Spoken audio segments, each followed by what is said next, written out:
Olá, bom dia ou boa tarde para quem está assistindo essa aula pela parte da manhã ou pela parte da tarde. Que Deus abençoe você.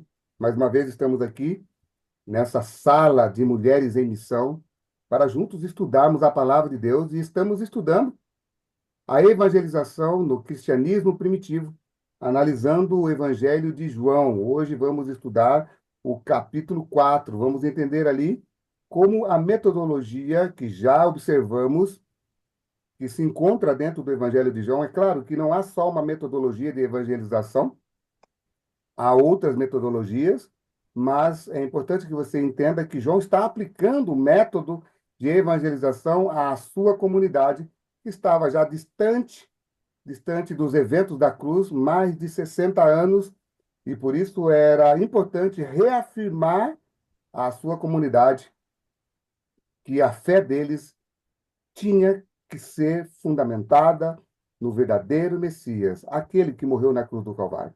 Um bom dia para você, Edilza, bom dia para todas as mulheres em missão. Que Deus abençoe vocês. Tudo bem com você, Edilza? Bom dia, Israel. Tudo bem, graças a Deus. Obrigada por estar aqui mais uma vez. Hoje é a nossa última aula, né? E sexta-feira você vai passar a prova e vai nos presentear com a Bíblia Andrews linda. Desde já nós te agradecemos por esse período que você esteve conosco. Muito obrigada. Nós sabemos que nem todos têm essa disponibilidade, porque você é extremamente ocupado, mas você gosta de ensinar e nós agradecemos muito por isso. Amém. Nós falamos aqui da Igreja Adventista Central de Vila São Jorge Santos, mas temos irmãs de vários outros estados do Brasil. E o Israel, falamos Israel porque ele é nosso irmão, nosso amigo, mas ele é pastor, ele é formado em teologia, ele também é evangelista, juntamente com o pastor Vigílio na Associação Paulista Sudeste, que é a nossa associação do estado de São Paulo. Obrigada, Israel. Que Deus te abençoe e que o Espírito Santo te use. Vamos orar? Oremos.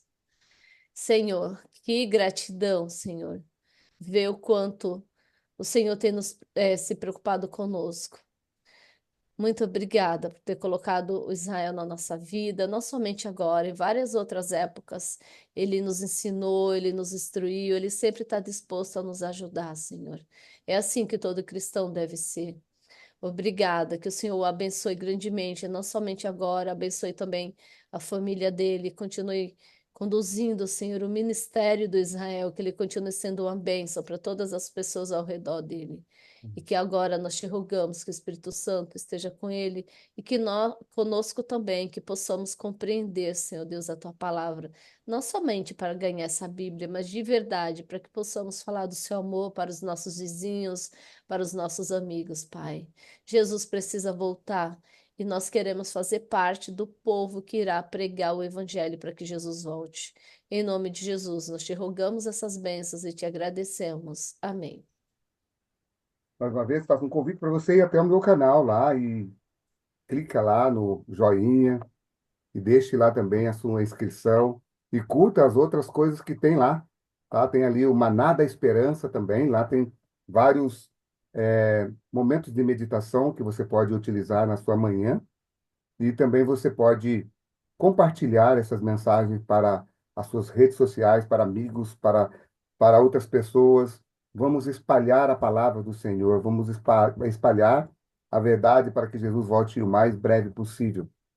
E como você disse na oração, é um prazer enorme poder compartilhar com você a palavra de Deus. E eu sinto isso no meu coração que nós só compreendemos quando Deus fala conosco, quando nós compreendemos o que Deus falou com outras pessoas através da Bíblia, através das Escrituras. Não há como você, não há misticismo.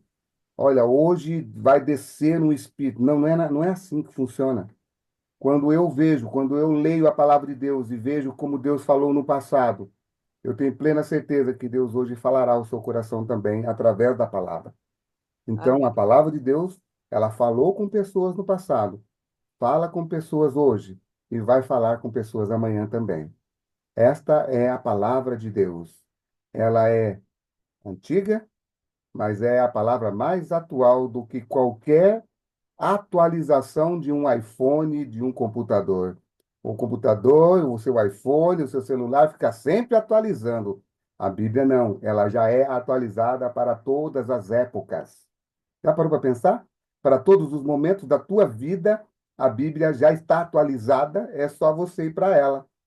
Às vezes a gente fica olhando o celular ali, virando, virando, virando, ele está atualizando, buscando novas informações. Na Bíblia já tem as informações para a sua realidade, para a sua vida, para a sua família. Basta compreendermos como Deus falou no passado, e hoje Ele também falará ao seu coração. Então, abram a Bíblia de vocês, por favor, lá no Evangelho de João, no capítulo 4. Hoje vamos estudar a metodologia que João já aplicou na vida de Nicodemos e também em outros personagens. E hoje ele vai aplicar essa mesma metodologia para a mulher samaritana e também vamos ver aqui como que Jesus evangelizou a mulher samaritana e qual era a visão de João para a sua comunidade. Capítulo 4 do Evangelho de João, já que você está com a sua Bíblia aberta, eu convido você a olhar para ela e juntos vamos ler a palavra de Deus. Eu estou lendo aqui na minha Bíblia, na Bíblia, nova versão não é. É a Almeida Revista Atualizada, tá bom? Capítulo 4, verso 1 em diante, diz assim: Quando, pois, o Senhor veio a saber que os fariseus tinham ouvido dizer que ele, Jesus, fazia e batizava mais discípulos que João, se bem que Jesus mesmo não batizava, e sim os seus discípulos, deixou a Galileia, aliás, a Judéia, retirando-se outra vez para a Galileia. Observe que João está sempre colocando Jesus voltando para a Galileia. Observe que no capítulo 5 ele está voltando para a Galileia. No capítulo 2 ele está na Galileia. Ele faz ele mostra Jesus caminhando, Jesus indo para a Galileia e voltando para Jerusalém, de Jerusalém para a Galileia. Então ele sempre mostra isso. Só que agora Jesus está voltando para a Galileia. Quando ele está voltando para Galiléia, havia um outro caminho para ele ir para Galiléia, mas ele escolhe ir para Galiléia passando pelo caminho de Samaria, um caminho que era evitado por todos os judeus, era evitado pela liderança judaica, era evitado pelo sacerdote, era evitado pelo levita, era evitado por todos os judeus. Os judeus não se davam, eu não vou falar muito sobre esse assunto, mas os judeus odiavam os samaritanos, e esse assunto é muito mais longo, mas observe só que Jesus escolhe ir para a Galileia, ele escolhe ir para a Galileia, traçando um caminho que era improvável para qualquer judeu. Deus é assim, para alcançar o seu coração, ele escolhe um caminho que só ele conhece, só ele sabe como chegar nele. Então, ele vai deixar a Judéia e vai para a região da Galileia, e o verso 4 diz: E era necessário atravessar a província de Samaria. Jesus tinha que atravessar a província de Samaria porque não tinha outra rota. Jesus tinha que atravessar a província de Samaria porque era um plano de Deus. Jesus tinha que atravessar a província de Samaria, sabe por quê? Porque estava previsto antes da fundação do mundo. O encontro de Jesus com a mulher samaritana não foi proposto por Jesus naquele dia, naquela hora. Entenda isso, que o projeto de Jesus em conhecer, em estar na vida daquela mulher, era um projeto já antes da fundação do mundo. E se era um projeto antes da fundação do mundo, o que João está passando para a sua comunidade é que Jesus também vai passar na tua vida. Jesus também vai estar com você. E eis que estarei convosco até a consumação do século. Não importa qual caminho Jesus vai traçar para chegar no seu coração, ele vai chegar no seu coração. Amém? Glória a Deus. Então, vamos entender um pouquinho mais profundamente na palestra que preparei para vocês. Está aqui essa palestra, eu vou compartilhar a tela com vocês. Convido vocês a olhar para essa tela, tá? E nós vamos juntos estudar um pouquinho mais essa história, tá? A evangelização à mulher samaritana e aos homens e a toda a província de Sicar, tá? Hoje nós vamos estudar essa narrativa e vamos procurar descobrir dentro dessa narrativa se o autor joanino está ou não aplicando a mesma metodologia que nós já analisamos, tá bom? Então vamos lá então. Já estava falando sobre isso com vocês, mas vou dar mais um spoiler. Diz assim: a decisão de Jesus, passagem por Samaria, nós já lemos os versos. Diz assim: quando soube que os fariseus tinham ouvido, se bem que Jesus não batizava, presta atenção nisso agora, tá? O que o autor está querendo passar para a sua comunidade é que era necessário. Por quê? Por que que Jesus toma uma decisão de passar por lá? Para os leitores, essa narrativa era muito importante dizer isso, porque na decisão de Jesus em passar por Samaria, destaca que Jesus tem um motivo muito especial. É ele quem procura as pessoas, é ele que vai ao encontro das pessoas, é ele que tem a iniciativa de realizar alguma coisa em prol das pessoas. Então, presta atenção. Quando João está dizendo que é Jesus que está procurando, lembra que eu disse isso lá na história de Natanael? Que é Jesus quem toma a iniciativa. Natanael chega para Jesus e Jesus fala assim: eis um verdadeiro israelita em quem não há dolo. Lembra dessa história? Quando Jesus fala para Natanael, eis um verdadeiro israelita, quem está tomando a decisão, quem está tomando a iniciativa é Jesus. Apesar do ser humano tentar encontrar Cristo, na verdade é Cristo que está encontrando ele. Então, é como se ele estivesse dizendo para os seus da comunidade: vocês estão passando por dificuldades, mas Cristo está procurando vocês. É só vocês pararem de ficarem agitados demais, que a própria palavra encontra você. Então, ele está dizendo assim: enquanto vocês estão decidindo passar longe da comunidade samaritana, por causa do preconceito, Jesus prefere passar próximo deles. Então, é uma necessidade de quem passar ali? É uma necessidade de Deus. É ele que tem uma necessidade. Você já parou para pensar qual é a necessidade de Deus? Já perguntou, Deus tem necessidade? Tem.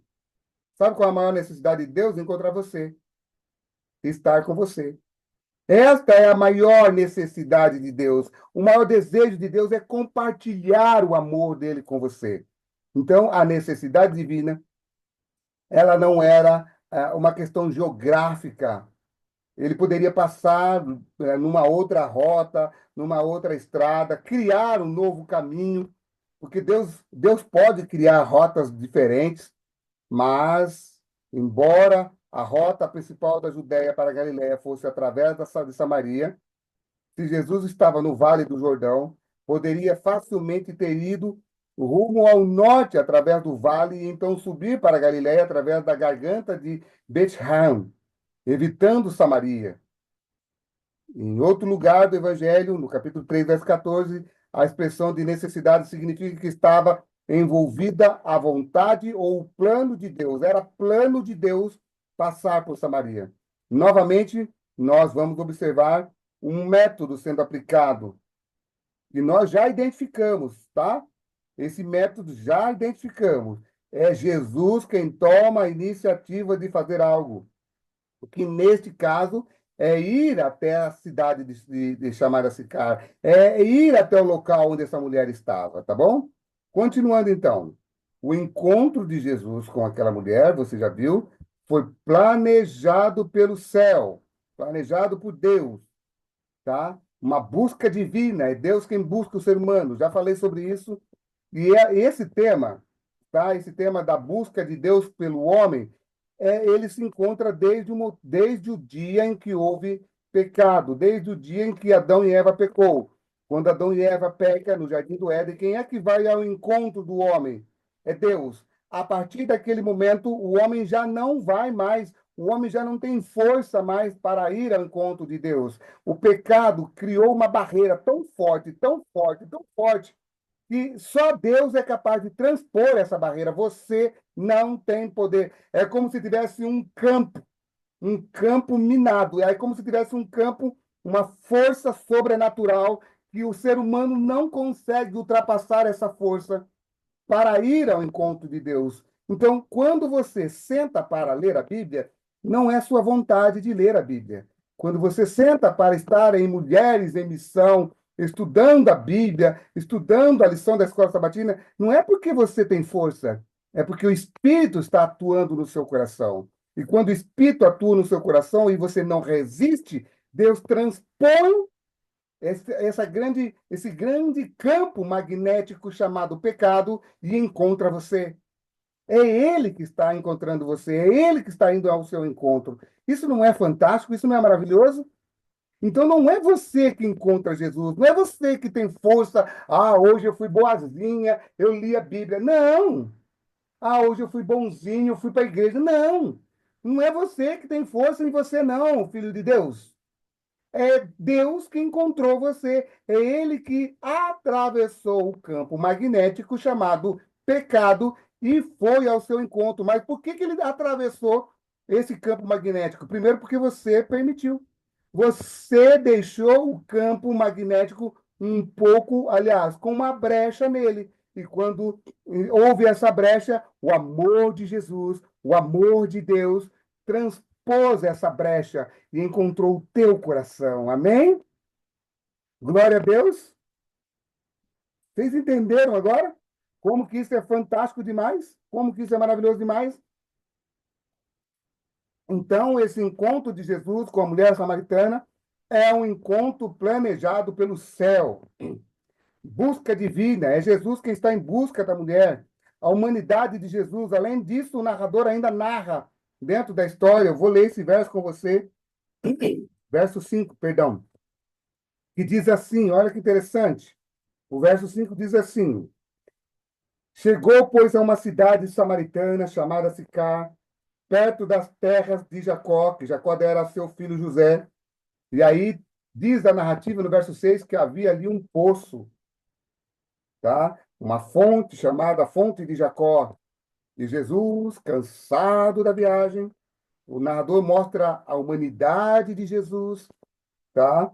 Cansado da viagem, ele se assenta junto à fonte. Observe, ele não se assenta longe da fonte, ele se assenta onde a mulher vai estar.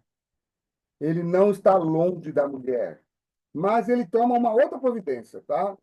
Qual é a outra providência que ele toma também? Verso 7. Nisto veio uma mulher samaritana tirar água do poço e disse: dá-me de beber. Agora ele vai explicar. Sabe por que que Jesus teve essa conversa com essa mulher? Porque não tinha nenhum. Desculpa a expressão, tá? Talvez você vai ficar chateado comigo, mas não tinha nenhuma pessoa para atrapalhar o projeto de Deus. O que que ele fez? Ele mandou aqueles que poderiam atrapalhar irem até a vila para comprar comida. Observe que Jesus toma algumas providências. A providência de Jesus não foi só em ir até ficar, em ir até a fonte, não só sentar à beira do poço. Ele também tomou uma outra providência. Qual foi? Mandou aos discípulos, ó, vazam, vai embora daqui, vai comprar comida, vai na cidade, porque ele queria ter um particular com aquela mulher. Observe que para salvar, Deus toma algumas providências. O local para o narrador era muito importante. Narrar o local, narrar o poço, para os judeus era muito importante isso. Agora, olha só, na conversa de Jesus com a mulher samaritana, ele vai quebrando barreiras, o tempo todo quebrando barreiras. Ele é que inicia a conversa, é ele que inicia o diálogo. Você acha que aquela mulher iria conversar com Jesus se ele não tivesse puxado conversa com ela? Ele puxa conversa. Conversa incomum. Uma conversa bem assim, bem pontual. Ele não ficou falando da unha dela, não ficou falando do cabelo dela, não ficou falando da poeira, não ficou falando. Não, ele falou: dá água aí, você não veio buscar água, dá água para mim. Ele falou daquilo que ela foi buscar. Ela não tinha nada mais para dar para ele. Nem a água ela tinha condições de dar para ele, nem a água, nem o coração, nem nada. Ela não tinha nada para dar para Jesus. E Jesus sabia que ela não tinha condições de dar nada. Aí ele pede água para ela e nem água ela tinha.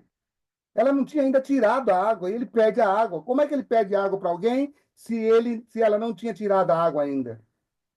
Fala para ela assim. Então, ele lhe disse à mulher: mulher, dá-me de beber, porque tenho sede, dá-me água. A mulher ainda nem tinha tirado a água, ele pede água. Aí ela diz para ele: como sendo tu judeus, pede de beber a mim, que sou mulher samaritana? Por que que tu está pedindo para mim água? Observe que ela já leva a questão para o preconceito, que não era um preconceito só dos judeus, havia um preconceito também no coração dos samaritanos. Ambos eram preconceituosos. Quando nós falamos de preconceito, nós apenas falamos do outro que tem preconceito com aquela pessoa. Mas todos nós, seres humanos, somos preconceituosos, sabe? Somos diferentes, achamos que o outro não é. Não. Observe que judeus e samaritanos eram preconceituosos e Jesus não tinha nada a ver nem com os judeus e nem com o samaritano. Ele era neutro, ele estava ali numa neutralidade para salvar aquela mulher. Aí ele diz para aquela mulher: dá-me água. Talvez o locutor, o autor, esteja, ou talvez ele tenha a intenção de fazer um contraste entre a mulher dessa narrativa e Nicodemos. Ele era erudito.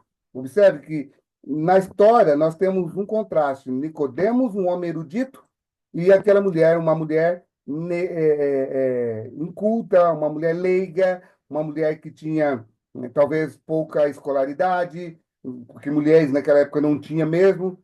Raramente uma mulher sabia ler, uma mulher inculta, e ali talvez ele esteja fazendo um paralelo entre um e o outro, mas ambos tinham necessidade. Nicodemos tinha uma necessidade e aquela mulher também tinha uma necessidade. Ou seja, tanto o culto quanto como o inculto, tanto o letrado como o iletrado, todos têm dificuldades, todos têm uma necessidade.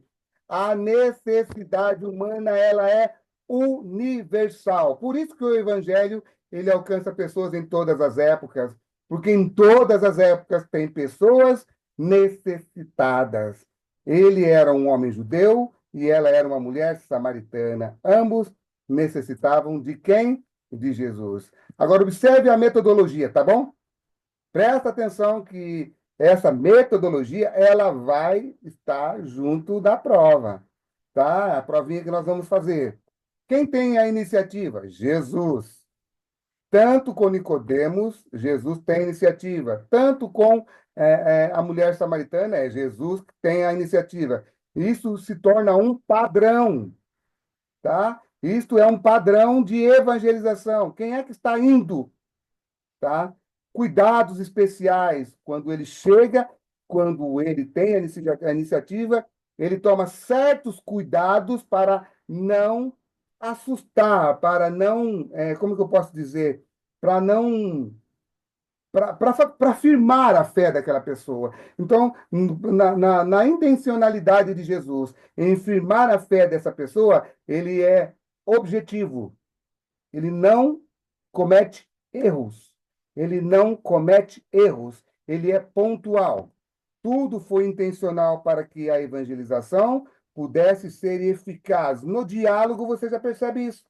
Como é que você percebe isso no diálogo? Ele pede água, observe a estratégia. No verso 7, ele pede água para a mulher. No pedido, constatamos que se Jesus não pedisse, não teria um diálogo, o diálogo não aconteceria.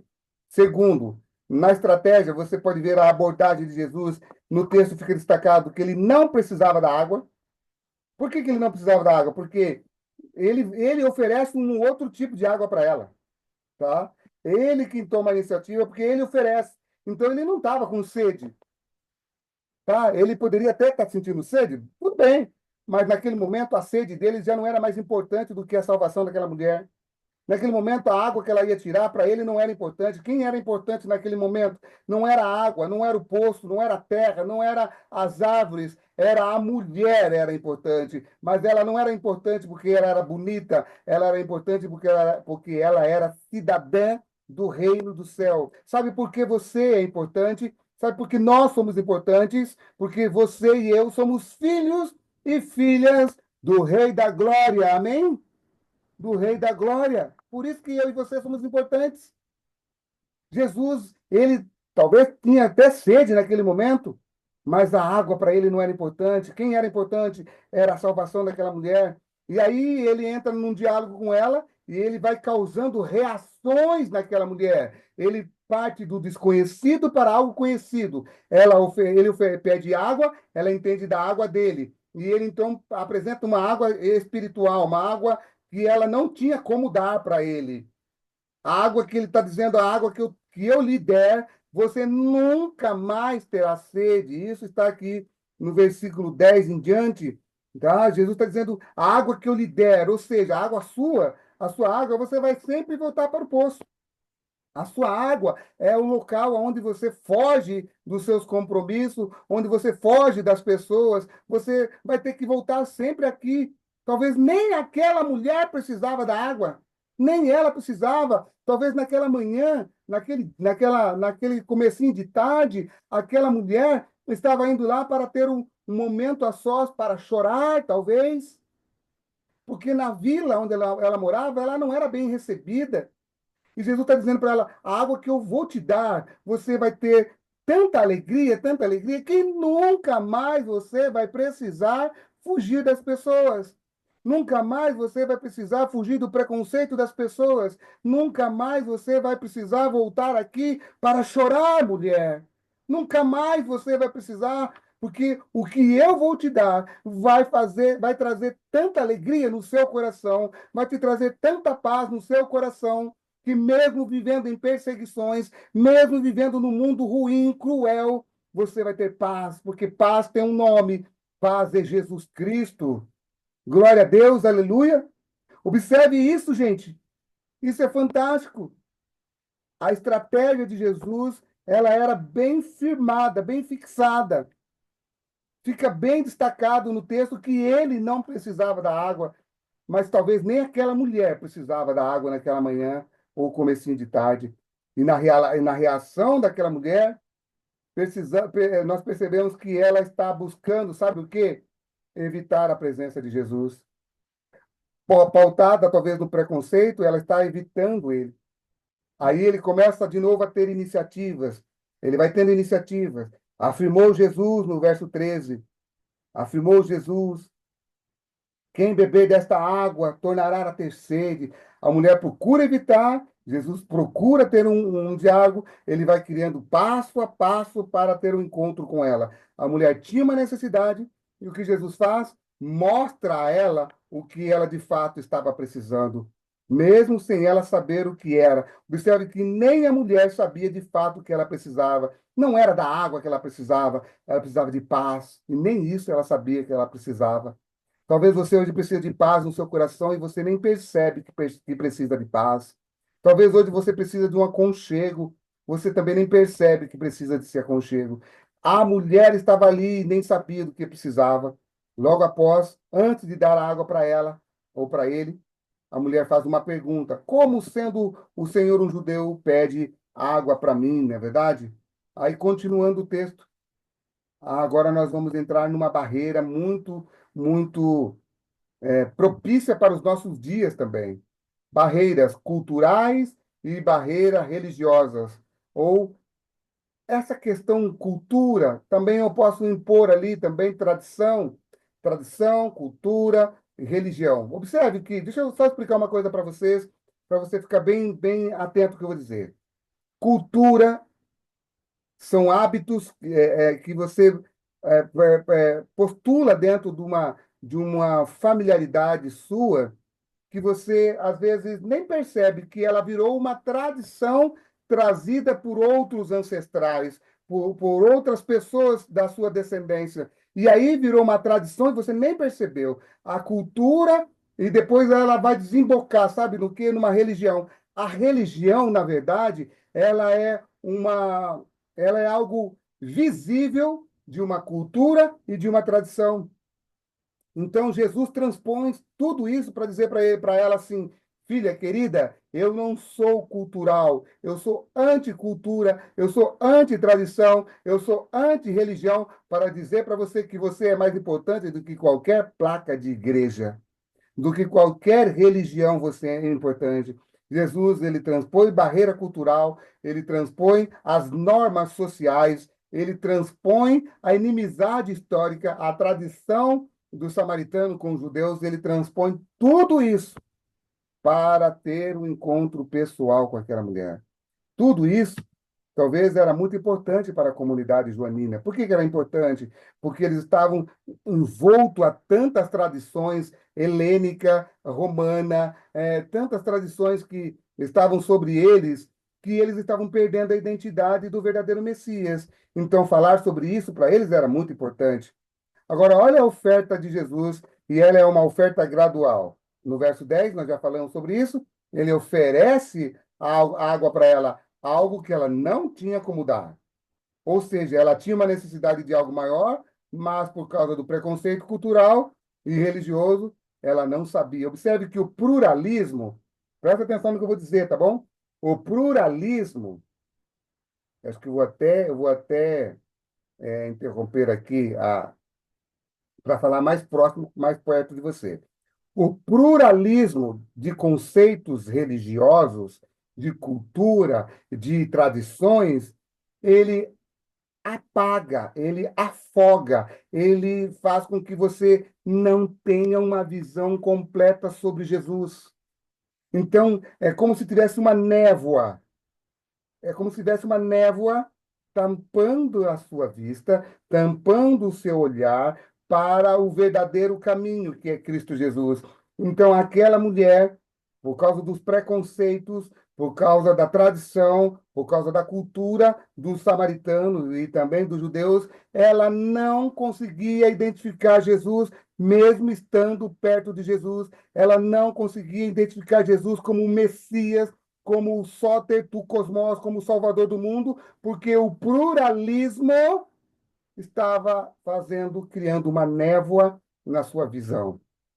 Ei, talvez um monte de religião que você hoje vê, um monte de placa de igreja que você hoje vê, faz com que você não consiga enxergar o verdadeiro Messias. Isso é muito, mas muito, muito sério. Muito sério, gente. Isso é tão sério quanto qualquer coisa que eu estou dizendo para vocês hoje. É mais sério do que aquilo do que o sol que está brilhando lá fora hoje. É muito, mas muito sério. Você precisa entender sobre isso, tá bom? Aí ele começa a ter um diálogo, e no diálogo, esse diálogo é um diálogo revelador. Jesus disse a ela, respondeu, se você conhecesse o dom de Deus, se você conhecesse aquilo que Deus pode te dar, você que pediria água, e eu lhe daria água. Se você soubesse quem está na sua frente, se você eu não tirar essa névoa do pluralismo religioso que você tem na sua mente, você não vai conseguir me ver como aquele que está diante de você. O Senhor não tem balde, ela diz. Observe que Jesus está levando ela para um campo espiritual e ela não consegue observar isso. Ela continua ainda olhando para a realidade. Jesus está falando da água do céu, da água do Espírito, e ela está preocupada com o balde. Oh, misericórdia, né? Observe que pluralismo religioso faz você não enxergar. O pluralismo consegue fazer com que a sua visão fique neutra. Então vamos lá então para mais um conhecimento de experiência, tá? Falando sobre pluralismo, era uma experiência que ela deveria ter com Jesus. O conhecimento sobre Jesus surge de uma experiência com Jesus. Para curar o pluralismo, você precisa ter experiência com Jesus. Para que a sua vida possa ser modificada, você precisa ter uma experiência pessoal com Jesus, e para que as suas ações, as suas práticas sejam transformadas, você precisa ser semelhante a Jesus. Então, identificamos na narrativa desse diálogo que Jesus estava oferecendo algo a ela muito diferente do que ela imaginava. O conhecimento de Deus que ela possuía era muito, mas muito superficial. E só poderia descobrir qual era o verdadeiro se tivesse com Jesus uma experiência através do relacionamento. Lembra que eu disse isso para vocês da outra vez? Que dentro do Evangelho, vou de novo, tirei aqui, tá? Dentro do Evangelho de João, o permanecer com Cristo faz você ter um relacionamento com Cristo. Agora, você pode estar perguntando, mas como é que eu vou ter um relacionamento com Cristo? Perdão. Como é que eu vou ter um relacionamento com Cristo se ele não está aqui mais? É a Bíblia, tá? É a palavra de Deus. Por isso que Jesus, ele é a encarnação da palavra. Por isso que a palavra hoje, estando na sua casa e você estudando ela como tem que ser estudada, você tem um encontro direto com o próprio Cristo Jesus. Amém por isso, né? Glória a Deus por isso, tá? Continuando então para nós irmos para a parte final, tá? Nessa parte final, vamos ver uma outra metodologia que é também aplicada. Jesus tem a iniciativa. Jesus vê a oportunidade de decisão. Jesus dá a ela, na verdade, a oportunidade de se decidir, ficar para ver. E ela vai permanecendo no diálogo, ela vai permanecendo, permanecendo, e Jesus tem uma revelação progressiva. A revelação para a mulher samaritana, para Nicodemos, ela não acontece na hora, no exato momento. Ela é progressiva, como é também na tua vida. Então, se eu estou falando para alguém que ainda não é batizado, que alguém que ainda não desceu as águas do batismo, está esperando, olha, quando Deus tocar no meu coração, quando eu sentir que estou pronto, eu vou me entregar. Isto é coisa satânica, isso é coisa do diabo. Sabe por quê? Porque a revelação de Cristo na sua vida, ela não começa num único dia, no momento que você se batiza, acabou. Não, quando você se batiza, Deus inicia na tua vida uma obra, e essa obra ela é progressiva. Se você não permitir, se você não se entregar, não tem como ele começar. Lembra de um verso bíblico que, se não me engano, está lá no livro de Filipenses, eu acho que é, capítulo 1, verso 6, que diz assim: Estou plenamente certo que aquele que começou boa obra em vós há de completar até o dia de Cristo Jesus. Ou seja, o que ele está dizendo? A obra de Cristo Jesus começa, mas ela é uma obra progressiva. Dia após dia você vai passando por um processo de transformação. Não queira já estar pronto para o céu agora, sendo que o céu pode demorar ainda para chegar. Entendeu? Tá? Então tenha paz no seu coração. Se você peca, entenda que você amanhã vai deixar de pecar. Deus vai fazendo um milagre na tua vida. A iniciativa sempre é dele, a ação sempre é dele. Ele é o agente, é ele que oportuniza você quando você permanece com ele. Ele tem uma revelação progressiva para que você tenha com ele um relacionamento pessoal, para que você possa ter um testemunho pessoal. Este padrão de evangelização é evidenciado, fica muito claro dentro da narrativa do encontro de Jesus com a mulher samaritana, tá? Então vamos lá, confronto e revelação. Presta atenção nisso. Primeiro, confronto. Jesus confronta o pluralismo dela. Qual é o pluralismo dela? Conceitos sobre judaísmo e samaritano, sobre o povo samaritano e sobre Cristo. Ah, Cristo, ela diz assim no versículo 4, no capítulo 4, no verso 18. Aliás, no versículo 19, Senhor, disse a mulher, vejo que tu és um profeta. Observe que ela está numa progressão. E aí, disse-lhe, Jesus fala para, ela fala para Jesus, vós adorais o que vocês dizem que é adorar no monte, e Jesus vai falar, não, adoração, ela é adorar ao Pai. Observe que os samaritanos tinham uma questão plural sobre adoração, e Jesus coloca o centro. Qual que é o centro? Adoração ao Pai. Não precisa de local, não precisa de placa, é adoração, mas você precisa estar ligado a Cristo através de uma denominação cristã que adora o verdadeiro Jesus. Você precisa estar ligado, sim. Primeiro, confronto. Jesus confronta o pluralismo dela. Segundo, Jesus faz ela refletir. Terceiro, Jesus expõe. Ela define o que sabe e expõe seu conhecimento. Jesus expõe o seu conhecimento sobre o conhecimento dela e mostra que ela não sabe nada. Jesus explica o conceito correto. Aí, vamos ver o resultado disso, tá? Olha só que fantástico o resultado disso. Depois de Jesus falar tudo para ela, olha só no versículo 26, eu quero chamar a sua atenção para o verso 26. Nós já estamos indo para a parte final. Capítulo 4, verso 26. Disse-lhe Jesus: eu o sou, eu que falo contigo. Nesse exato momento, chegaram os seus discípulos. Jesus revela-se a ela. Olha o verso 25. Eu sei, respondeu a mulher, que há de vir o Messias chamado Cristo. Quando ele vier, nos anunciará todas essas coisas. E no verso 26, Jesus diz assim para ela: Eu sou o Messias. Por que que ele se revela para ela? Porque ele já tinha passado por uma ação progressiva. Mas ela já sabia de tudo? Ainda não.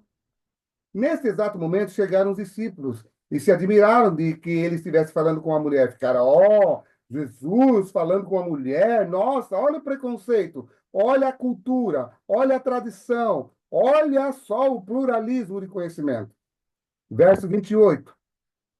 Quanto à mulher, observe que ele vai voltar na mulher de novo. Ela deixou o seu cântaro, observe que nem ela precisava da água. Não é fantástico isso? Ela foi buscar água como um refúgio para sair do meio da multidão, para sair do meio das pessoas que eram preconceituosas com ela. E nem ela precisava da água. Ela deixou o seu cântaro, foi para a cidade e falou àqueles homens, e diz assim: olha o que ela fala no verso 29. Vinde comigo e vede um homem que me, que me disse tudo quanto tenho feito. Será que esse, porventura, não é o Cristo? Saíram, pois, da cidade e vieram ter com ele. Deixa eu falar uma coisa para vocês. Aqui, presta atenção, o padrão aqui de novo. Lembra que Jesus, quando tem um encontro, lá no capítulo 1, Jesus tem um encontro, aliás, os discípulos dele, João e André, foram ter com Jesus e Jesus falou para eles: vem e vede. E eles vêm ver. Depois ele repete esse mesmo padrão com Natanael. Aliás, Filipe repete o mesmo padrão com Natanael e diz assim: vem e vede. Ele pergunta: pode vir alguma coisa boa de Nazaré? Aí Filipe fala para ele: vem e vede. Observe que aparece de novo o mesmo padrão. A mulher não tinha moral, talvez, para falar de Jesus para aquelas pessoas.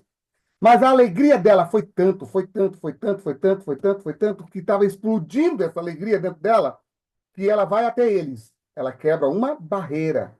Ela vai até eles. E quando ela chega lá, ela fala: olha, esse homem falou a minha vida, contou a minha vida. Será que não é ele o Messias? Como é que um homem pode conhecer da minha vida se, sendo ele, primeiramente, um homem que não mora aqui? E como que ele pode conhecer? Aí ela não fala, olha, ele é Jesus, ele é o Messias. Não, ela fala assim: quer saber quem ele é? Vem e vede com os seus próprios olhos. Aí eles vão e veem. Aí eles fazem um pedido para Jesus. Olha lá no capítulo 4, verso 39. Muitos samaritanos daquela cidade creram em virtude do testemunho daquela mulher, só pelo convite que ela fez. E aí, no verso 40, vindo, pois, o samaritano ter com Jesus, pediram-lhe que permanecesse com eles, e ficou ali 2 dias. Muitos outros creram nele, não por causa por causa da sua palavra. E diziam à mulher: já não é agora, já não é mais porque você falou que nós cremos, mas porque nós mesmos temos ouvido e sabemos que este é o verdadeiro Salvador do mundo. Observe, gente, que tem aqui um padrão. Qual que é o padrão? Quer saber quem é Jesus? Vem e vede. Eu não tenho moral para falar para você quem é Jesus, mas a palavra tem moral para falar para você quem ele é. Quer saber quem é Jesus? Vamos estudar a Bíblia. Quer saber quem é Jesus? A palavra vai dizer. Então, observe que o padrão ele é o mesmo. Permanecer com Cristo faz você ver coisas maiores. Oh, glória a Deus, aleluia. E agora nós vamos para a parte final, para nós não estendemos muito. Muitos crentes em Sicar foram lá e viram. Jesus permaneceu com eles mais alguns dias. Foi o confronto de Jesus sobre o que ela pensava de si mesmo que fez ela reconhecer que Jesus poderia ser alguém maior, mas não só maior, como também o Messias. Conclusão do que nós estamos falando, tá? O Salvador do mundo, testemunho pessoal. A mulher samaritana testemunhou, fez um convite aos homens de Sicar, e eles foram e viram e permaneceram com Jesus. Os homens da cidade concluíram que verdadeiramente Jesus é o Salvador do mundo. Assim, presta atenção que nós vamos resumir. Podemos resumir que tanto a mulher samaritana quanto os homens da cidade de Sicar, todos possuíam um tipo de pluralismo religioso que os faziam tirar certas definições sobre a chegada do verdadeiro Messias. Mesmo porque todos os da cidade aguardavam a sua chegada. Foi somente quando tiveram um relacionamento íntimo com Jesus que o pluralismo religioso que possuíam pôde ser confrontado. E assim que isto aconteceu, puderam chegar à conclusão de que ele era o verdadeiro Messias, o Salvador do mundo. Glória a Deus. E aqui nós encerramos. Sabe quando é que você vai ter certeza que Jesus é o seu Salvador? Quando ele tirar essa névoa do pluralismo de conceitos religiosos, de conhecimento, quando ele, quando você tiver um encontro com ele, e esse encontro só acontece quando você permanece, não quando você vai à palavra de vez em quando. É como se João estivesse dizendo para os seus da sua comunidade: Jesus ainda pode fazer a mesma coisa que fez com a mulher samaritana, tirar a névoa do conhecimento, do pluralismo que vocês têm. Jesus pode fazer a mesma coisa com vocês, porque o mesmo Jesus que curou Lázaro, que curou pessoas, é o mesmo Jesus que está na palavra. Aquele Jesus que ressuscitou Lázaro sem tocar, é o mesmo Jesus que pode hoje fazer um milagre, ressuscitar você da mornidão, da morte, do pecado e trazer você para a vida. É o mesmo Jesus, mas onde ele está? Aqui, olha, nas linhas, nas palavras escritas desse livro sagrado, porque ele tem poder de restaurar homens e mulheres para a sua glória. E por isso, queridos, eu quero terminar essa mensagem dizendo para vocês, foi uma honra passar esses dias com vocês, passando essa palestra para vocês, mas quero dizer do fundo do meu coração que a partir de agora tenhamos uma visão mais apurada sobre os textos bíblicos, estudarmos mais fortemente a palavra de Deus para termos de fato um encontro com Jesus. Vamos orar? Senhor, nosso Deus, nosso Pai, te rogamos, ó Pai, que o teu poder, o poder do Espírito Santo, que cada dia esse poder possa estar sobre nós para tirar essa névoa do pluralismo religioso, o pluralismo de conceitos, o pluralismo de conhecimento que advém sobre a nossa mente, para que possamos ver claramente o verdadeiro Messias, aquele que é o nosso Salvador, aquele que morreu na cruz por nós, porque Satanás tem pregado falsos messias, falsos conhecimentos e tem feito com que muitas pessoas estejam dentro de igrejas e estão perdidas dentro das igrejas. Ó Deus, Sim. Pai Todo-Poderoso, nos ajude, Senhor Deus, a termos de fato um encontro com o Senhor. Abençoe essas mulheres em missão, abençoe essas pessoas que estão assistindo agora esta palestra, que todos nós possamos ter um encontro com o Senhor. Nos abençoe e nos guarde. Nós assim te suplicamos por Jesus. Amém. Quero dizer para Amém. você, continue assistindo, vá até o canal, clique ali e observe mais coisas lá, que tem bastante material para você e para toda a sua família. Que Deus os abençoe hoje